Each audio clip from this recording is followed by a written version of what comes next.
Alright, so I just bought this piece of shit.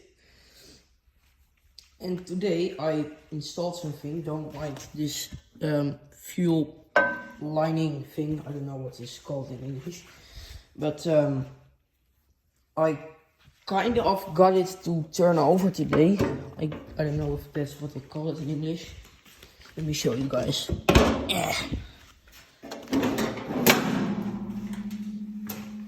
Alright, so new battery. Yes, okay. Of course.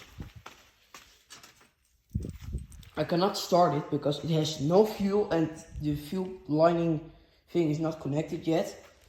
Also the choke cable just snapped. Is there any way to fix it? Please let me know in the comments.